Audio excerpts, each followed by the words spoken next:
താനും മമ്മൂട്ടിയും അഭിനയിക്കണോ വേണ്ടയോ എന്ന് തീരുമാനിക്കേണ്ടത് പ്രേക്ഷകരാണെന്നും അല്ലാതെ സുകുമാർ അഴീക്കോടല്ലെന്നും മോഹൻലാൽ.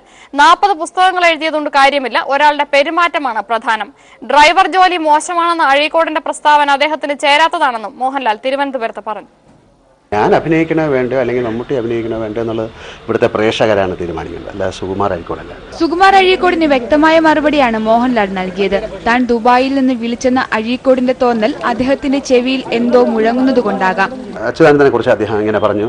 പിന്നെ അദ്ദേഹത്തിന് എനിക്ക് തോന്നുന്നു ചിലപ്പോൾ ചെവിയിൽ എന്തെങ്കിലും മുഴങ്ങുന്നുണ്ടായിരിക്കാം, ആരെങ്കിലും സംസാരിക്കുന്നവരല്ല. ഞാൻ എന്താ പറയണ്ടേ? ഒരുപാട് എഴുതുന്നത് കൊണ്ട് കാര്യമില്ല, പെരുമാറ്റമാണ് നന്നാകേണ്ടത്. ഡ്രൈവറെ നിർമ്മാതാവാക്കിയെന്ന പ്രസ്താവന അഴീക്കോടിന് ചേർന്നതല്ല. എല്ലാ ജോലിക്കും അതിന്റേതായ മഹത്വമുണ്ട്. അഴീക്കോടിന് പറ്റിയ ഇരയല്ല താനും മമ്മൂട്ടിയും. എല്ലാ ജോലിക്കും പിന്നെ അതിൻ്റെതായ മാന്യതയുണ്ട് എന്ന് വിശ്വസിക്കുന്ന ഒരു പ്രസ്ഥാനത്തിൽ അടിയുറച്ച് വിശ്വസിക്കുന്ന ആളാണെന്നാണ് അദ്ദേഹം പലയിടത്തും പറഞ്ഞിട്ടുള്ളത്. 40 പുസ്തകങ്ങൾ എഴുതി എന്നുള്ളതല്ല ഒരാളുടെ വ്യക്തിത്വം. അദ്ദേഹം ജീവിച്ചിരുന്ന സമയത്ത് അദ്ദേഹം ആൾക്കാരോട് എങ്ങനെ പെരുമാറി എന്നുള്ളതാണ്. തിലകൻ തന്റെ പ്രശ്നങ്ങൾ സംഘടനയെ അറിയിച്ചിട്ടില്ല, അത് പരിഹരിക്കാൻ സംഘടന ശ്രമിക്കുമെന്നും അദ്ദേഹം പറഞ്ഞു. ഈ തിലകൻ ഇഷ്യൂ ഏറ്റവും കൂടുതൽ മോശമാക്കിയവരൊക്കെ കൂടെ അല്ലേ.